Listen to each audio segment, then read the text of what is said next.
PIP aspirasi? Jadi dari mulai 2020 kan setiap tahunnya 25.000 per tahun ya. jadi 2 tahun ini kan? 2 tahun. 2 tahun 50.000. Baru tahun ketiga 2023 berarti 5.000. 75.000. Kali 3 kan baru masuk tahun ketiga. Setiap tahun akan turun begitu. 2 tahap. Iya.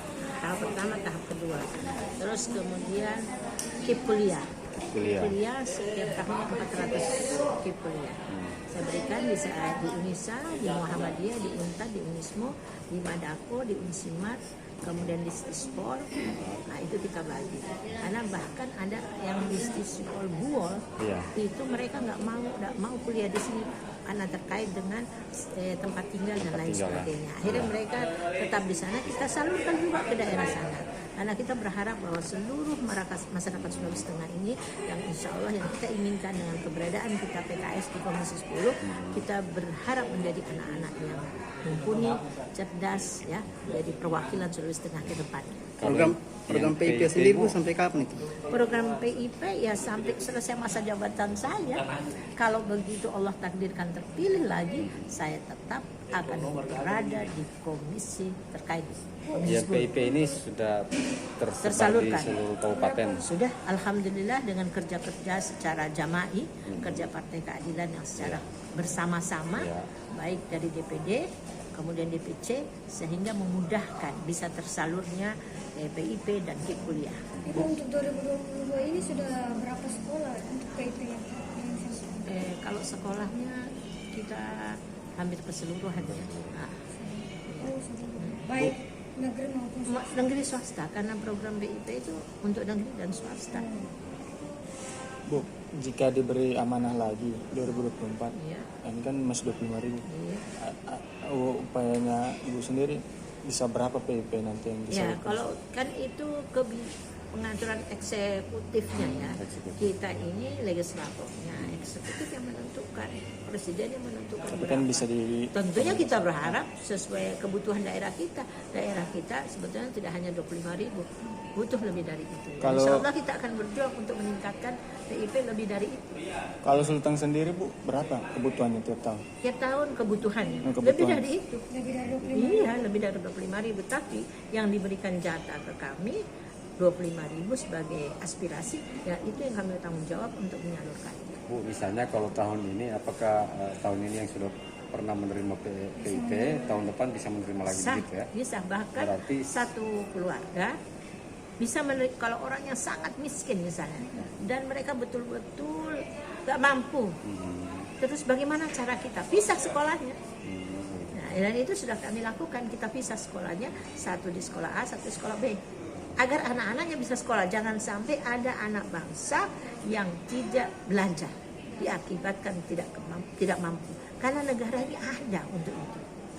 Ada, dan tanggung jawab negara mencerdaskan kehidupan bangsa. Ibu, berapa nominal per siswa penerima PIP? Nominalnya. Sampai kemarin kan ada yang 100, ada yang 50 sesuai dengan tadi berbeda-beda. Sesuai dengan kelayakannya. Ya, dan itu seperti tadi ada biasa kesalahan data, kesalahan nama, ya. Dan kesatu harus terdaftar di Dapodik. Sekolah itu nama-nama itu sudah harus terdaftar di Dapodik. Terima kasih Bu.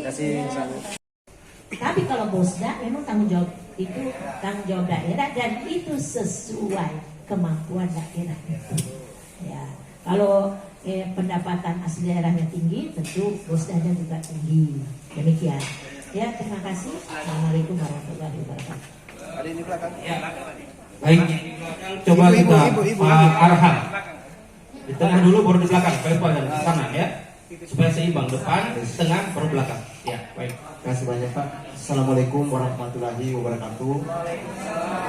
Yang saya hormati Ibu anggota DPR RI, alhamdulillah satu kehormatan bisa berjumpa langsung, bisa ketemu langsung dengan Ibu. Selama ini kita cuma lihat-lihat di spanduk, tapi bisa ketemu langsung. Suatu kebanggaan. Nah, kesempatan kita hari ini Bu luar biasa benar kesempatannya kita. Saya bukan mau curhatin, tapi seperti Ibu sampaikan tadi masalah kami di lapangan. Karena di sekolah di Palu ini khususnya bukan saya pribadi, tapi di sekolah Palu si banyak sekolah-sekolah yang betul-betul yang disentuh langsung Bu. setelah gempa kemarin. Seperti ada 3 posisi, Perumnas, Petobo dan Talise, di mana anak-anaknya kita sekarang mereka sudah mau pindah ke sekolah baru, tapi mobilnya mereka belum tersedia sampai sekarang. Itu yang kalau bisa diperhatikan. Kenapa? Kasihan mereka. Seperti ibu DPR bilang tadi, bagaimana bisa kualitas pendidikan di kota Palu khususnya bisa seperti di Jawa kalau fasilitasnya saja tidak mendukung. Bagaimana kami di sekolah, guru-guru dan kepala sekolah itu bisa bergerak kalau fasilitasnya pun tidak mendukung. Nah, di sini kesempatannya kita, Bu, bisa difasilitasi tadi sama Pak siapa tadi yang memegang Sapras. Kami dibantu, Bu, karena kenapa di Palu ini untuk mendapatkan bantuan sarana prasarana itu susah. Kita harus lewat dinas pendidikan dulu, dan dinas pendidikan pun masih menyeleksi satu persatu. Ya, kalau kita bilang siapa yang dekat akan dapat bantuan, kita terbuka saja. Ya, tapi sekolah-sekolah yang kecil yang tidak diperhatikan, bangunannya sudah rusak, sarana prasarana tidak diperhatikan. Makanya kalau menuntut kami mau maju, ya setidaknya kami dibantu juga lah sarana prasarana. Apalagi sekarang kan zaman IT, berbasis IT. Fasilitasilah kami dengan sarana prasarana yang memadai, sehingga kami juga bisa mengikuti perkembangan kemajuan sekarang ini. Makasih, Bu. Assalamualaikum warahmatullahi wabarakatuh. Pak Arham punya keinginan seperti itulah harapan dari saya. Saya guru, saya juga pernah merasakan hal ini. Pengen sekolahnya seperti ini, gurunya enak mengajar, kemudian muridnya nyaman, karena itu mempengaruhi psikologi dalam belajar mengajar. Kalau panas, baru materinya matematika, siksa betul, jamnya jam 12, duduknya tidak nyaman, ya masuk itu.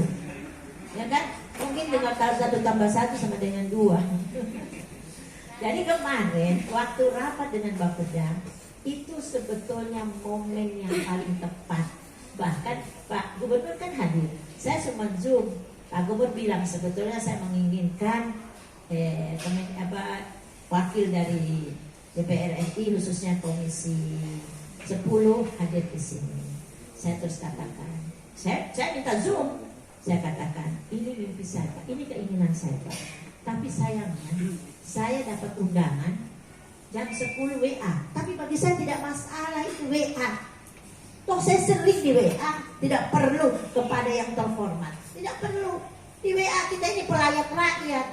Ya, tidak harus tutup kaca, tidak harus ganti HP, tidak harus ganti nomor, tanggung jawab. Saya ingin saya hadir, tapi sayangnya waktu saya tidak diberikan.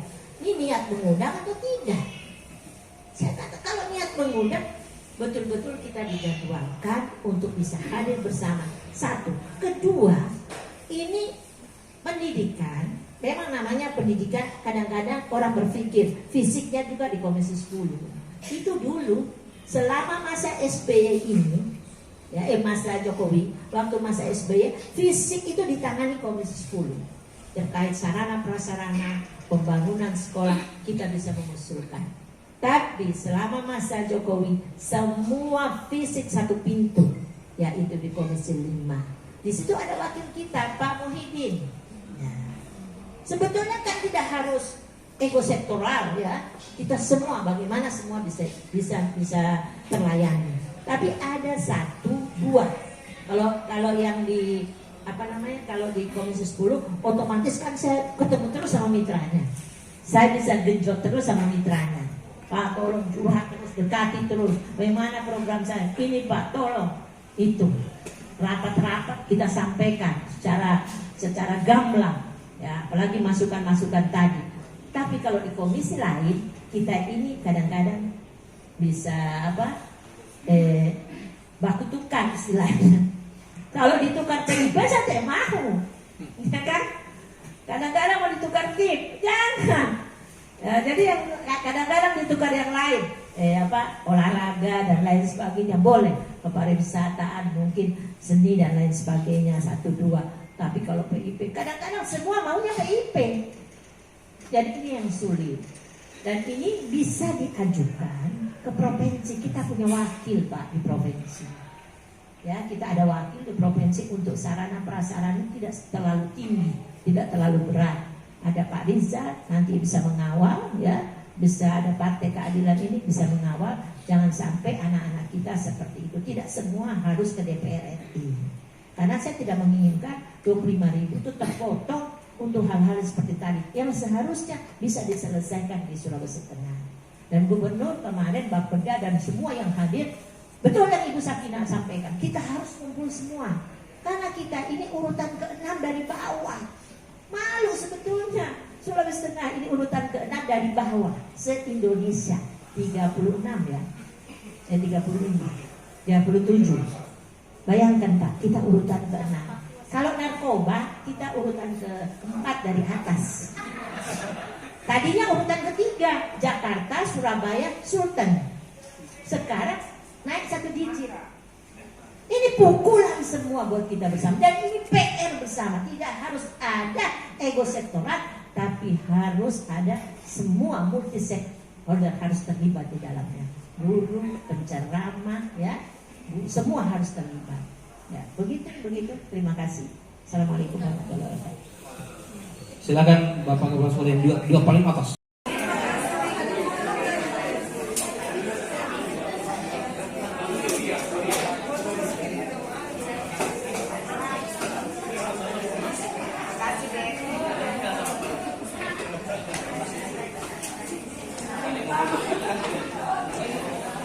Kalau ibu yang mau dekat-dekat foto dengan Ibu Sakinah boleh, yang dekat kan, silakan.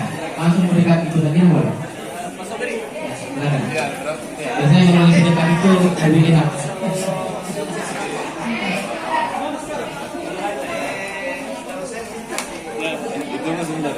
Silakan. Silakan.